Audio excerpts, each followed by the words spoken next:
Olá pessoal, mais um Saúde é Vida começando para você aqui na programação da TV Câmara Campinas. Hoje nós vamos falar sobre o Fevereiro Roxo, o mês de conscientização sobre as doenças crônicas, como o Alzheimer, a fibromialgia e o lúpus. Mas antes, eu tenho um recado aí para você. Para participar do Saúde é Vida e sugerir um tema para o programa é bem fácil. É só entrar em contato pelo nosso WhatsApp. O DDD é o 19, o número é o 978293776.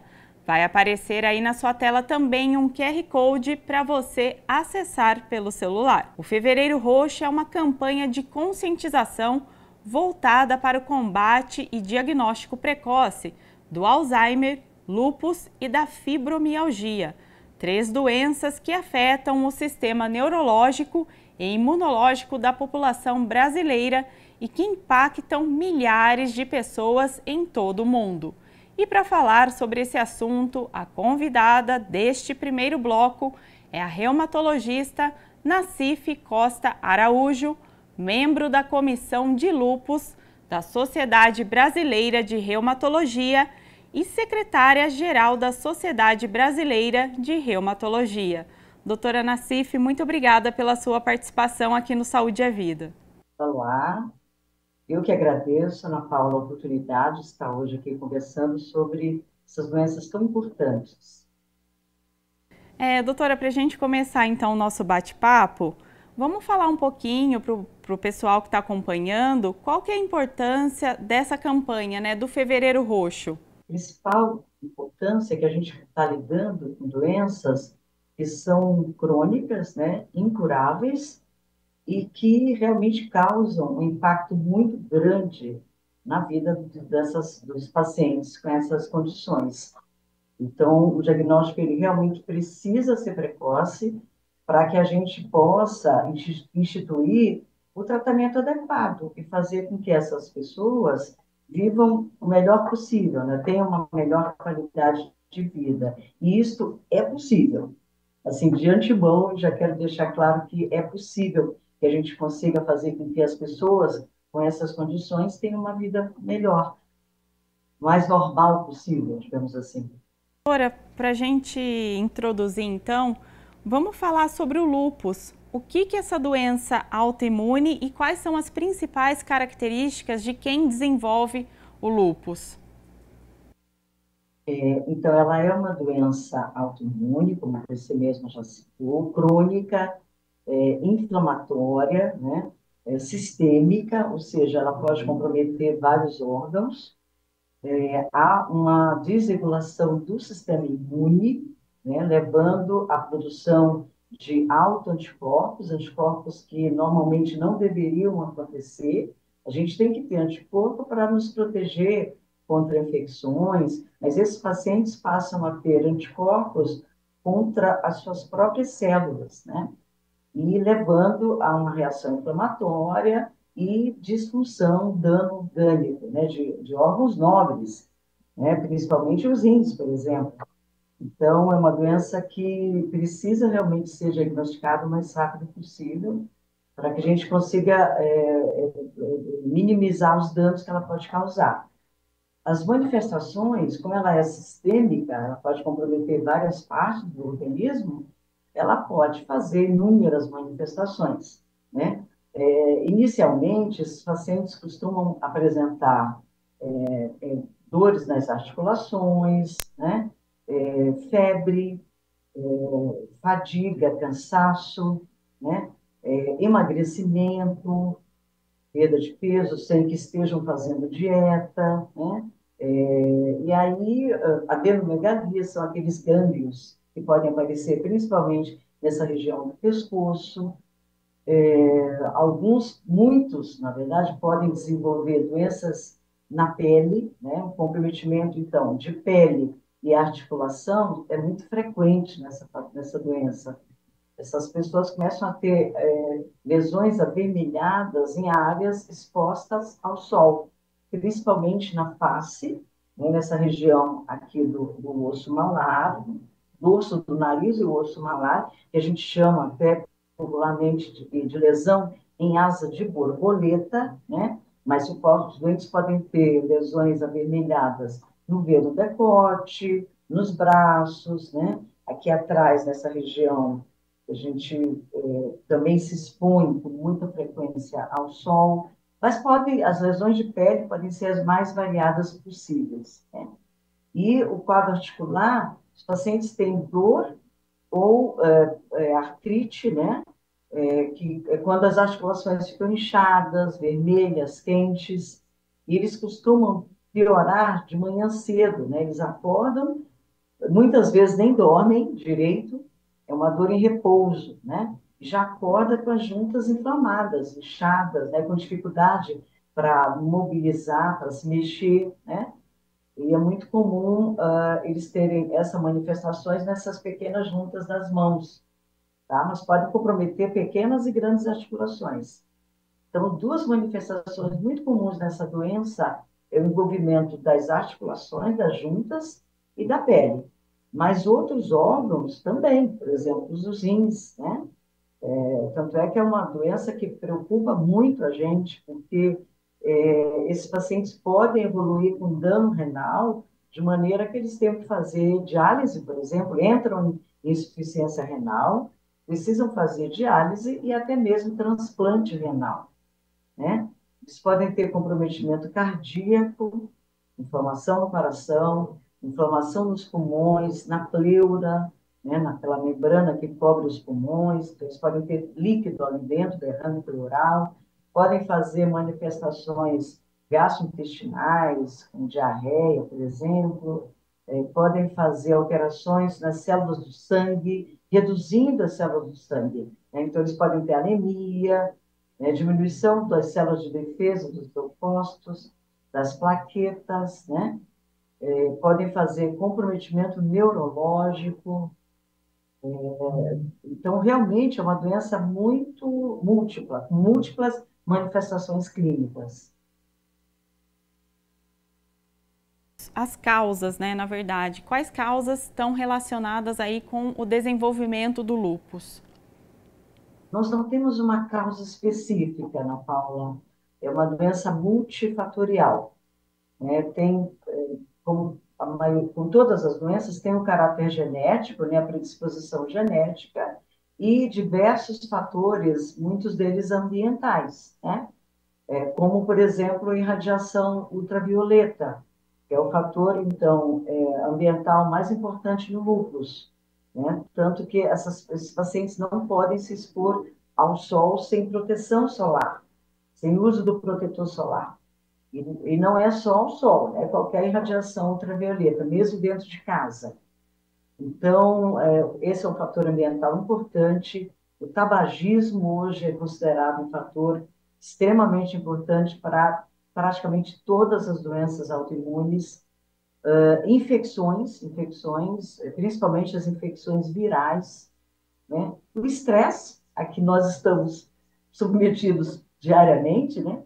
Então, são diversos fatores que podem estar associados nessa população, além da questão hormonal também, né? Já que predomina nas mulheres, né? Então, é uma doença que atinge qualquer pessoa, mas principalmente mulheres na fase que a gente chama reprodutiva, né? Entre 15 e 50 anos de idade. E, doutora, uma dúvida que surge muito, né, quando a gente fala sobre esse assunto, é se o lúpus, ele é contagioso. Não, não é contagioso. Então, as pessoas podem ficar tranquilas, é realmente uma reação inflamatória do próprio corpo da pessoa que não vai passar para ninguém, né? Infelizmente, ainda existe esse estigma, né? Esse questionamento, mas as pessoas podem ficar preocupadas em relação a isso. Não é uma doença infecciosa, ela é uma doença inflamatória. Doutora, agora vamos falar um pouquinho como que é feito o diagnóstico dessa doença. Acho importante explicar para quem está acompanhando aqui o nosso programa como que isso é realizado pelos médicos, se tem algum exame específico, se é mais clínico esse diagnóstico. Ele é um diagnóstico que a princípio é clínico, de fato, né? Os pacientes nos procuram com algumas queixas, né? Essas queixas que eu comentei, muitas vezes febre, emagrecimento, queda de cabelo, fadiga, né? Dores articulares. A pessoa fala, nossa, eu tenho 20 anos, como é que eu estou sentindo dor nas minhas juntas, né? Então, existe essa preocupação clínica, por isso que procuram o médico. Infelizmente, ainda não é muito demorado a chegada ao especialista, por isso que a gente precisa conversar muito sobre essas doenças, porque ainda esses pacientes ficam, muitas vezes, indo em vários profissionais até chegar ao especialista. E, com isso, o diagnóstico é muito retardado ainda, né? Então, a gente faz uma avaliação clínica, de acordo com esses comprometimentos que a pessoa pode ter, e também com a ajuda de exames laboratoriais. A gente consegue pesquisar no sangue da pessoa se ela apresenta autoanticorpo, né? São os anticorpos que têm uma relação muito estreita com essa doença, né? Então, a gente pede, muitas vezes, de imediato, que a gente chama de FAN, fator antinúcleo, que eu vou conseguir identificar se a pessoa tem autoanticorpo. Depois eu tento identificar qual o autoanticorpo que ela apresenta, né? E também eu vou atrás de manifestações, então, nas células do sangue, o envolvimento renal, então eu vejo exames de avaliação renal, tanto no sangue como na urina, né? E eu vou ampliando o meu arsenal de exame de acordo com a manifestação clínica que essa paciente possa vir apresentar. Se é uma queixa neurológica, eu vou fazer exames neurológicos. Muitas vezes a gente tem que fazer tomografia de crânio, ressonância, exame de líquor, por exemplo, né? Então, eu posso utilizar vários exames, mas de acordo com a manifestação clínica que essa paciente apresenta. Mas é possível, tranquilamente, fazer esse diagnóstico. Doutora, para quem tem sintomas de lúpus, qual médico que é o mais indicado? Quem que a pessoa deve procurar, pedir ajuda? Realmente, é o especialista nessa doença que é o reumatologista. Isto seria o melhor dos mundos. Embora a gente saiba que, na vida real, isso não é tão simples, né? Principalmente nesse Brasil continental, né? Que a gente tem ainda um déficit de especialistas, né? Embora a gente hoje já tenha reumatologista em todo o Brasil, mas a gente ainda precisa distribuir melhor esses especialistas ao longo do nosso país. Mas seria o reumatologista. Mas os pacientes podem procurar um clínico, um bom clínico, né? Que possa, e até mesmo assim, hoje a população está conseguindo aprender um pouco mais sobre as doenças através da internet, né? Do seu programa, por exemplo, isso é muito bom. E de maneira hoje a gente também quer que a própria população pense nas suas doenças, né? E procure um clínico e sugira, doutor, será que isso não pode ser uma doença autoimune? Né? Então, acho que é válido, sim, né? Mas um bom clínico pode acompanhar esse paciente. Os médicos que se deparam com os envolvimentos sistêmicos também. Por exemplo, se é um comprometimento de pele, um dermatologista pode pensar nessa possibilidade. Se é um envolvimento renal, o nefrologista também pode, né? Se é um envolvimento neurológico, o neurologista também, né? Que ela realmente pode comprometer qualquer parte do corpo, né? Mas o especialista, de fato, é o reumatologista, que consegue integrar todas essas possibilidades que esse paciente tem numa doença só. Mesmo a própria campanha, né, doutora? O Fevereiro Roxo, ele Exato, consegue ajudar as pessoas a exato, chegarem nessa exato, informação, a identificarem melhor e antes os sintomas, né? Então, por isso que também é muito importante. exato. Por isso que a gente realmente fica feliz de estar tendo essa oportunidade de divulgar mais as doenças reumatológicas, né? Embora o lúpus ainda seja considerado uma doença rara, mas muitas vezes, na verdade, ela é subdiagnosticada. Então, a gente acredita que que a prevalência está cada vez maior e tende a aumentar, né, cada vez mais. Certeza. Doutora, vamos falar um pouquinho agora sobre a fibromialgia.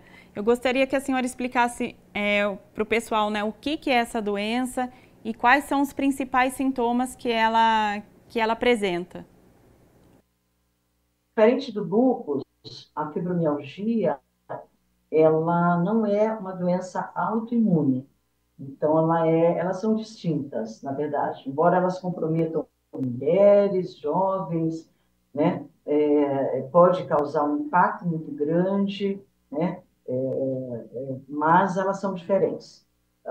A fibromialgia não é imunomediada, não é inflamatória, é uma reação amplificada a um estímulo doloroso, e essa pessoa tem uma dor, digamos assim, acima do habitual, né? Então, são pessoas com dor crônica, né? Dor difusa, então todo o corpo é doloroso, né? Mas não é uma dor que dura uma semana, não é bem assim. Senão todo mundo, a gente tem que tomar um pouquinho de cuidado com um diagnóstico exagerado de fibromialgia, né? É uma dor difusa, mas que tem uma durabilidade, tem que ter um tempo pelo menos maior que 3 meses, né? E acompanhado de fadiga, são pessoas que têm muita fadiga, é um cansaço, a pessoa faz a mesma coisa diariamente, mas ela tem um cansaço além do normal, como se tivesse trabalhado horrores, né? E fez absolutamente a mesma coisa que faz habitualmente, né? E um sono que a gente chama de não reparador. É a pessoa que dorme, mas acorda cansada, né? Então, ela acorda cansada, doída, e ela vai ficando, se não também diagnosticada e tratada adequadamente, isso vai virando uma bola de neve, essa pessoa vai ficando cada vez mais dolorosa e muitas vezes até incapacitada. Então, é uma doença que também merece bastante atenção. Os principais sintomas da fibromialgia, então, é essa dor generalizada aí pelo corpo, não importa qual parte do corpo, é isso? Exato, exato. E é uma dor que as pacientes têm dificuldade de dizer como que ela é, se é uma pontada, né, se é uma queimação. Não existe uma característica muito típica dessa dor, né? Agora, a gente também tem que tomar um pouquinho de cuidado, porque existem outras condições que também podem dar dor difusa, né? Por exemplo, quem tem doença na tireoide, pacientes com hipotireoidismo, eles também podem ter dor difusa, né? Então, a gente sempre tem que tomar um pouquinho de cuidado da gente estar lidando com outras doenças que também podem cursar com essas manifestações. E, além disso, muitos desses pacientes, eles podem ter sintomas que também chamam a atenção do reumatologista. Então, pessoas que podem ter pernas inquietas, enxaquecas, colo irritável, aquela pessoa que tem uma urgência, né, para uma dor abdominal e urgência, né, para evacuação, sem que seja uma doença inflamatória, né, sem uma causa específica, né? Então, eles podem, além disso, muita alteração associada a transtorno de humor, ou ansiedade, ou depressão. Então, eles têm algumas outras características que chamam a atenção do reumatologista. Assim como o lúpus não tem uma causa, né, definida, a fibromialgia também não, então. Exato, não temos uma causa definida, e a semelhança do lúpus também predomina nas mulheres, né? Também em mulheres jovens, mas podendo aparecer na criança também, no idoso. Mas não tem uma causa específica, existe a questão genética também, existe um fator genético associado, e muitas dessas outras condições que a gente comentou em relação ao lúpus, processos infecciosos, principalmente viral, né? Estresse, é muito comum as pessoas desenvolverem essa desregulação no mecanismo de dor após uma perda de um ente querido, um trauma, né, físico e mental muito grande. Então, realmente nós não temos uma causa específica para essa condição, né? Os pacientes podem desenvolver ao longo da sua vida. Doutor, então qualquer pessoa pode desenvolver a fibromialgia, até mesmo as crianças? Sim, é possível, mas desde que também tenha uma característica genética, né? É muito comum a história familiar dessa pessoa, né? Então, a mãe com fibromialgia, é possível, sim, que um dos filhos possa também desenvolver. Então, existe essa predisposição genética, né? Mas os fatores ambientais são muito importantes, né? São muito desencadeadores do aparecimento dessa condição. Sabe se ela tá ou não com fibromialgia? Porque qualquer dor assim que eu sinta no meu corpo, isso já é um sinal que eu tô com essa doença ou não? É muito boa a pergunta, Ana Paula, porque realmente a gente acha que está acontecendo um boom de fibromialgia, né? Muitos fibromialgia, a gente sabe que, na verdade, não é bem assim. Embora ela tenha uma prevalência bem razoável, em torno de 2,5 milhões, né, de pessoas possam, não, 2,5, 2 a 5% da população possa ter fibromialgia, mas a gente tem que tomar um pouquinho de cuidado, né? Não é qualquer dor que é fibromialgia, né? Como disse, é uma dor difusa, com um tempo maior que 3 meses, com modificação do sono da pessoa, né? Um sono que fica muito ruim, digamos assim, né? E essas outras manifestações, né? Que acompanham esses pacientes.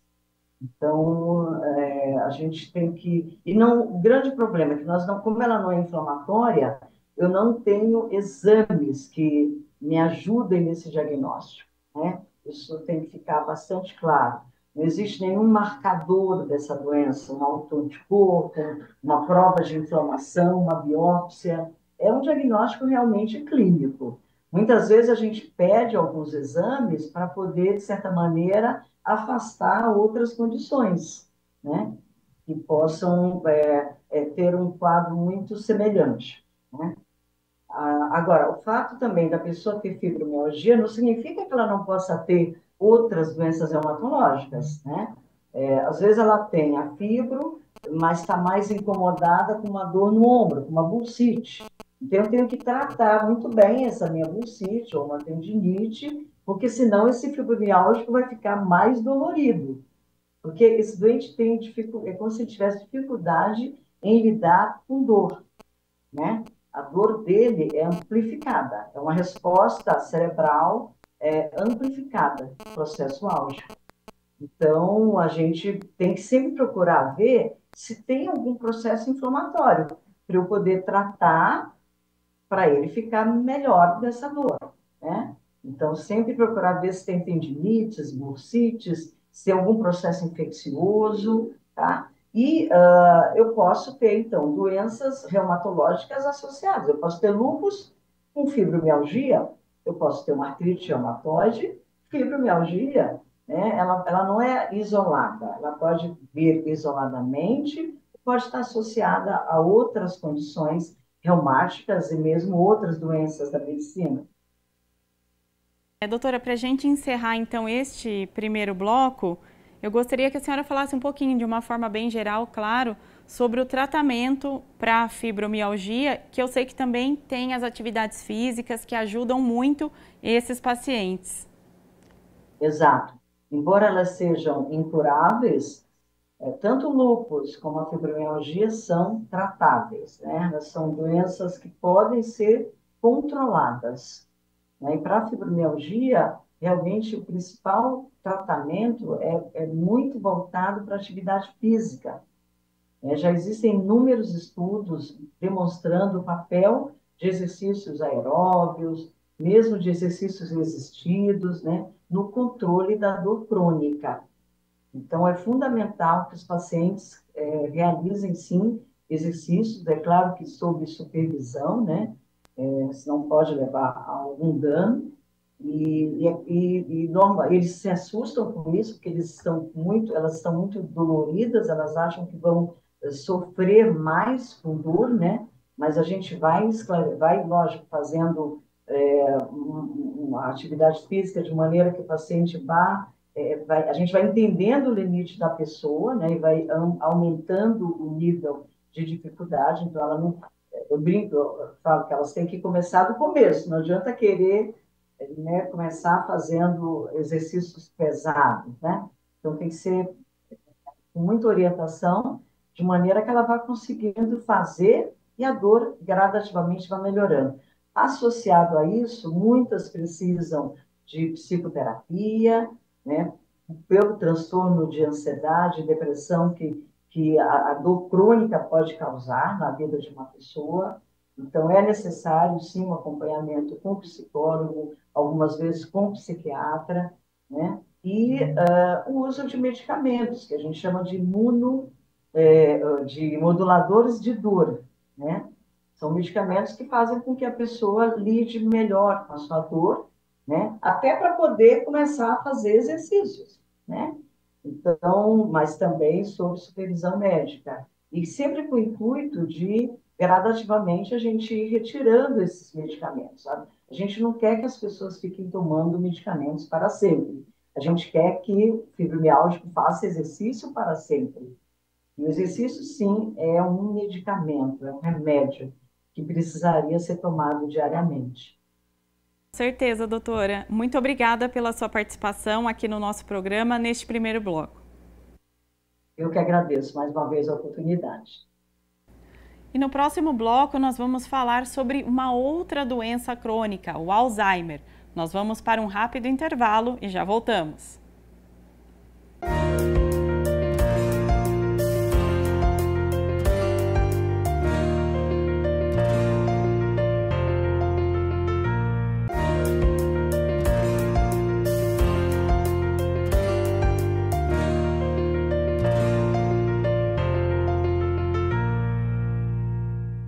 Estamos de volta com o Saúde é Vida e hoje falando sobre o Fevereiro Roxo, que é o mês de conscientização sobre o Alzheimer, o lúpus e a fibromialgia.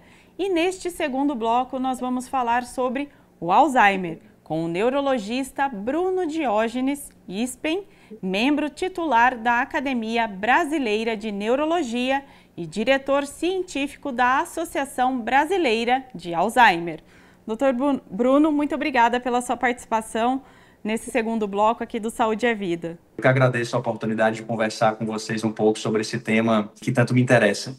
Doutor, para a gente iniciar um pouquinho o nosso bate-papo, né, introduzir esse assunto, eu gostaria que o senhor explicasse o que é o Alzheimer e quais são os principais sinais que ele vai dando, assim, logo no comecinho. O Alzheimer é a principal causa de demência que existe no mundo.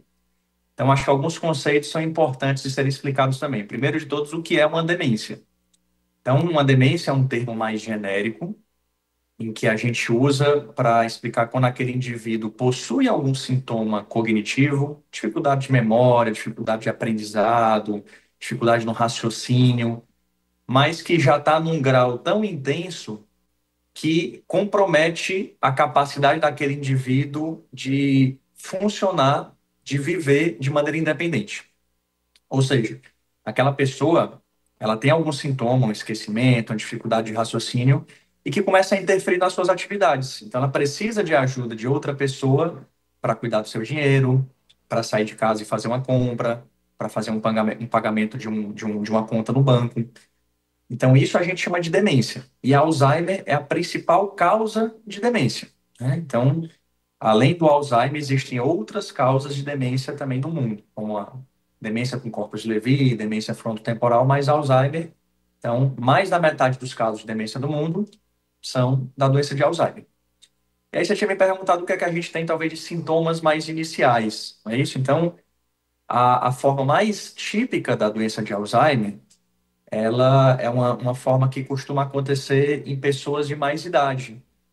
Então, pessoas com mais de 70, 75, 80 anos. Eu acho que o sintoma mais clássico e mais inicial é o sintoma do esquecimento. a perda de memória, uma memória que a gente chama de mais recente. Então, aquelas pessoas são pessoas que, curiosamente, vão falar muito bem de eventos que aconteceram anos, décadas atrás, vão ser capazes de contar desses eventos com uma riqueza de detalhes imensa, mas vão ter muita dificuldade de lembrar de coisas que aconteceram nas últimas horas ou últimos dias.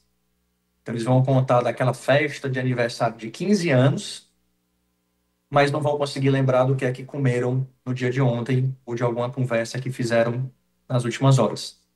Então, vão se tornar pessoas, às vezes, mais repetitivas, que perguntam a mesma coisa várias vezes, ou que contam a mesma história várias vezes.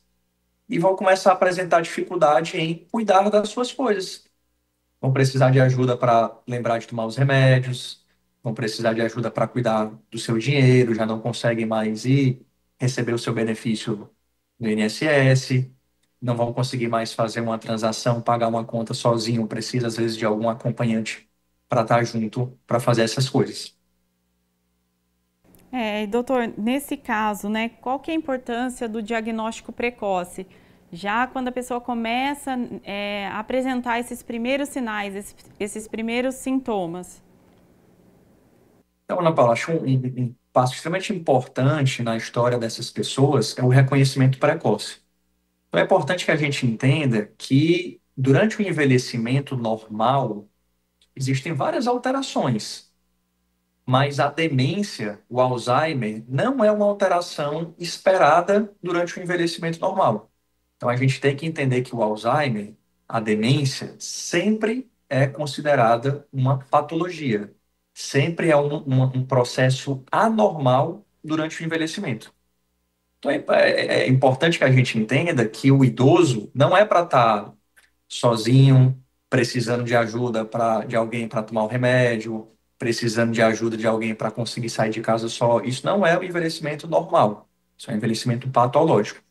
Então, a partir do momento que se reconhece que essas pessoas estão ficando numa situação desse tipo, isso é importante que essas pessoas procurem um atendimento médico para que seja feita toda uma consulta, o reconhecimento precoce, uma investigação, consequentemente, um diagnóstico precoce dessas pessoas. Hoje em dia, nós temos medicações que podem ser utilizadas para tratar, para retardar a progressão dessas condições. Doutor, é possível uma pessoa mais jovem, por exemplo, com 40, 50 anos, já começar a apresentar esses sinais de Alzheimer? Então, Ana Paula, é possível, certo?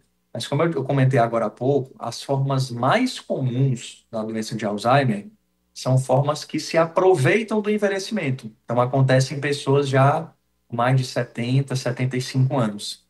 Existem algumas formas atípicas e raras da doença de Alzheimer, que essas sim costumam ter um componente genético mais importante, ou seja, mutações em genes específicos, que passam de pai, de mãe para filho, e que sim podem se manifestar em idades bem mais precoces, como 40, 30, 50 anos. Isso pode acontecer, mas isso é uma parcela muito pequena dos casos. Eu estava pesquisando, né, sobre o assunto e eu vi que o Alzheimer ele pode ter diversas fases. Eu gostaria que o senhor explicasse um pouquinho quais são essas fases, como que elas se apresentam.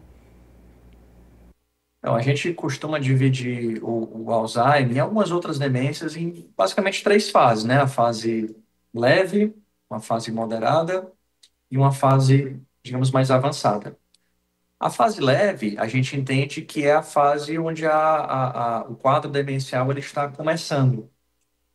Então, são aqueles indivíduos que vão começar a ter as dificuldades. Então, aquele senhor de 75 anos, que até então conseguia pegar um ônibus para ir receber o seu benefício sozinho, mas ele começa a se atrapalhar, ele chega lá e não consegue mais mexer na máquina do banco, ou ele sai de casa e acaba se perdendo num trajeto que habitualmente fazia, ou em vez de tomar o remédio de manhã, de tarde, de noite, ele se confunde qual comprimido tomar de manhã, qual tomar de tarde.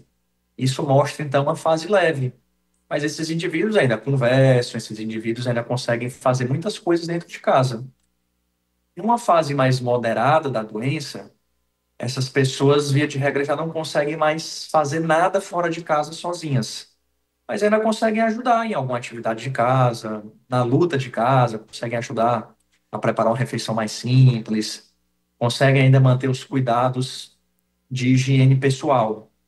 E já numa fase mais avançada do Alzheimer, essas pessoas acabam precisando de ajuda, inclusive, para tomar um banho, para se limpar depois que fazem suas necessidades, precisam de ajuda para trocar de roupa, né? E nas fases mais finais acabam precisando de ajuda para conseguir comer, já não conseguem mais andar sozinhas.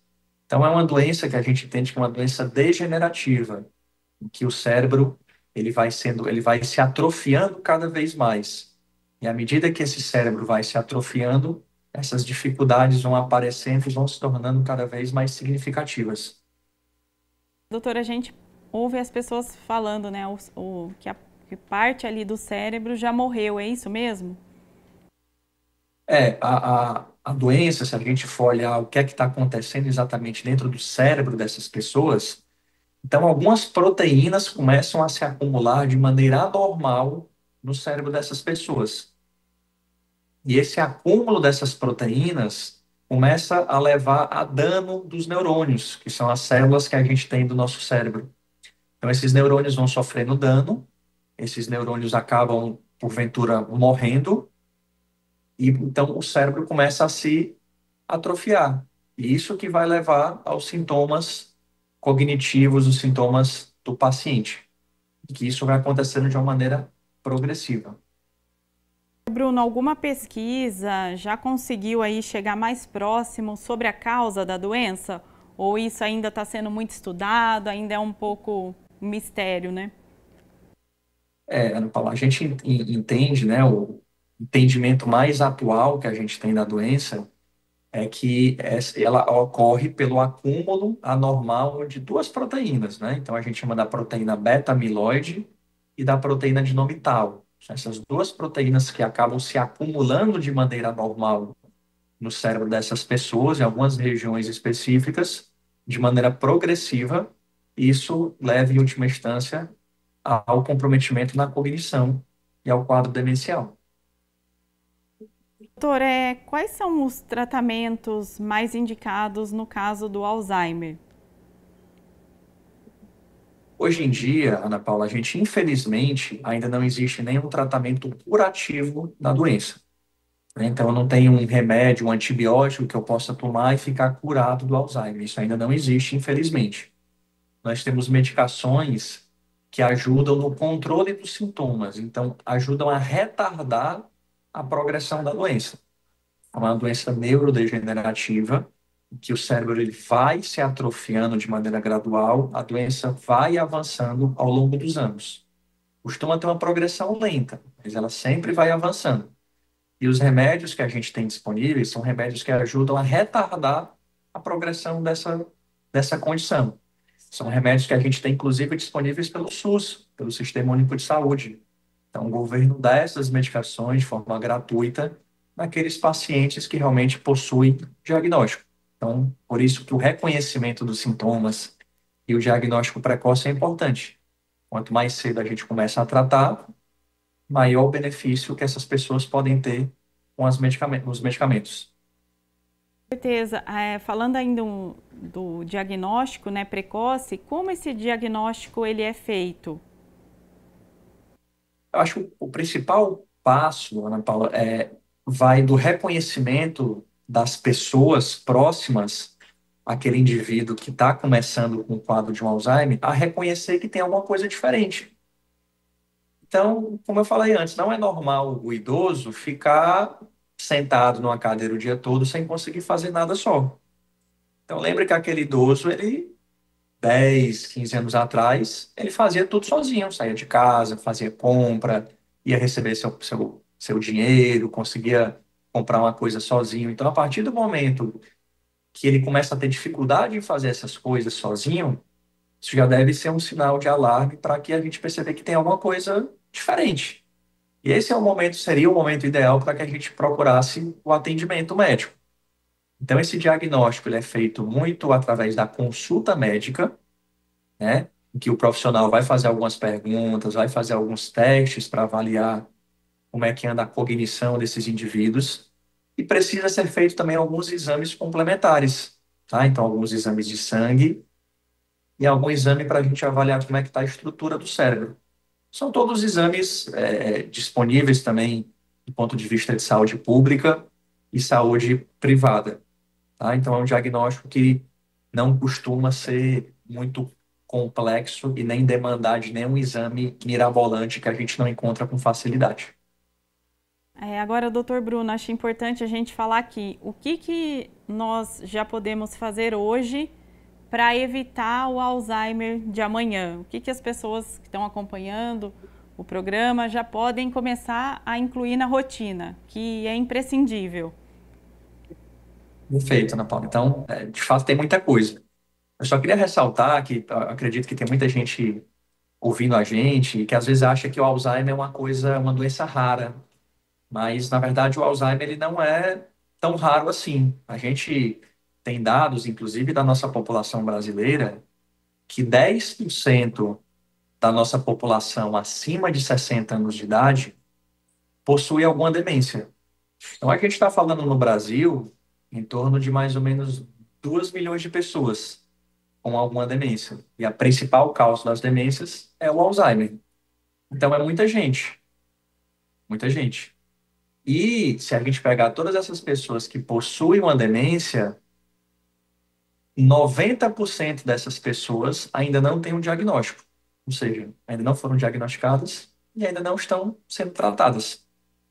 Então, acho que o primeiro passo é do reconhecimento. E aí você me perguntou agora há pouco o que é que a gente pode fazer para tentar evitar isso, né? Nós temos vários trabalhos, né, na literatura científica que mostram que até 50% dos casos de demência no mundo, incluindo o Alzheimer, poderiam ser evitados se a gente conseguisse controlar uma série de fatores de riscos. Dentre eles, controlar a baixa escolaridade na infância, se a gente conseguisse controlar a hipertensão arterial, a pressão alta, o diabetes, o colesterol alto, se a gente conseguisse tratar de maneira adequada aquelas pessoas que têm depressão, evitar o consumo excessivo de bebida alcoólica, tá? Evitar tratar a obesidade. Então, se a gente conseguisse tratar 14 fatores de risco, como incluindo esses que eu comentei com você, a gente conseguiria prevenir aproximadamente 50% dos casos de demência no mundo, né? Então, não é uma coisa só que a gente faz, né? Mas é um conjunto de medidas que a gente pode fazer, desde medidas individuais, né? Como passando por medidas, talvez, de saúde pública, né? O controle da baixa escolaridade. Então, isso tudo poderia evitar muitos casos de demência e de Alzheimer. Por que o senhor acredita que estão tendo muitos casos agora de Alzheimer? É porque antes não era diagnosticado e agora eles são? Isso está relacionado a alguma outra coisa? É a nossa estilo de vida, alimentação? Eu acho que existem algumas coisas envolvidas, Ana Paula. Então, primeiro que a gente tem uma população que está envelhecendo mais, né? Então, como eu comentei agora há pouco, o Alzheimer é uma doença que ela não é causada pelo envelhecimento, mas ela se aproveita do envelhecimento. Então, essas proteínas, elas vão se acumulando cada vez mais de maneira normal com o processo de envelhecimento, né? Então, antes a gente tinha uma população que morria com 40, 50 anos. Hoje a gente tem uma população que vive até os seus 70, 80 anos. Então, doenças que antigamente a gente não ouvia falar tanto, hoje a gente ouve falar mais por conta disso. Mas muito do que a gente está vendo nesses últimos 20, 30 anos não é pelo aumento da sobrevida, porque isso talvez não tenha mudado tanto de maneira significativa nos últimos 15, 20 anos, mas mais pelo reconhecimento dessa condição. Então, a gente entende por que ela acontece, a gente entende em quem que é mais comum dessa condição acontecer, e a gente sabe os sinais. Então, a gente consegue conversar com a população para que se torne mais atenta ao reconhecimento precoce dos sinais, que procure o diagnóstico. Mas te lembrando novamente que no nosso Brasil, 90% das pessoas com demência ainda não tem diagnóstico. Então, é muita gente. Então, a gente ainda precisa conscientizar cada vez mais para que esse diagnóstico, esse tratamento possam ser feitos de maneira adequada.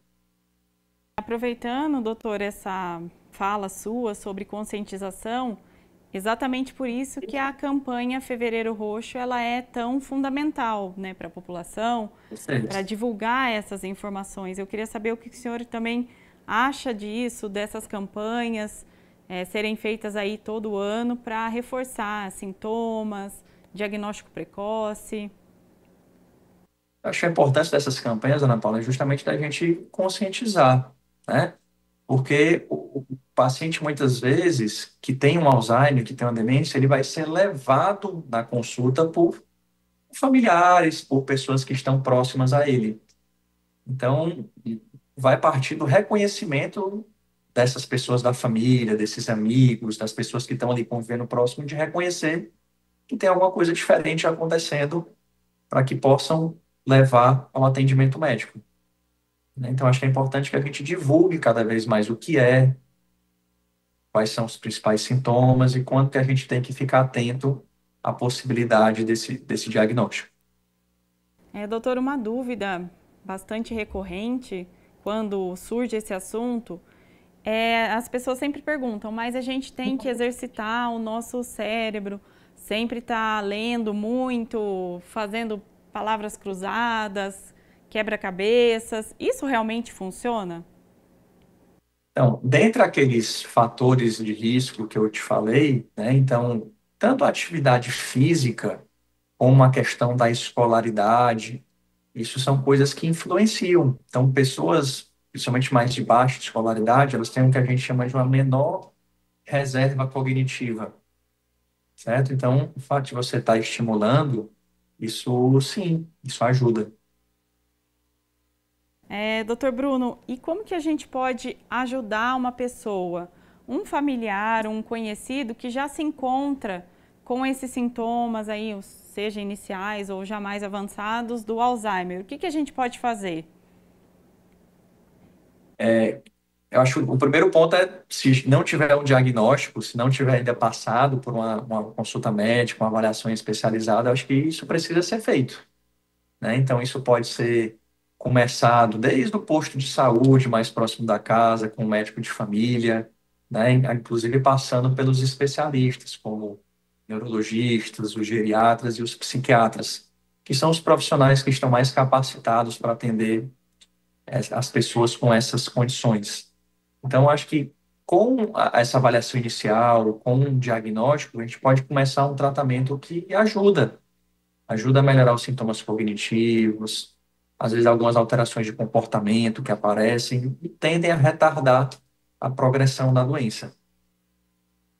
Doutor, gostaria de agradecer a sua participação aqui no Saúde é Vida. Muito obrigada pela disposição. Eu que agradeço o convite. O Saúde é Vida fica por aqui. Obrigada também ao pessoal de casa pela companhia. Lembrando que você pode conferir todos os conteúdos no YouTube da TV Câmara Campinas.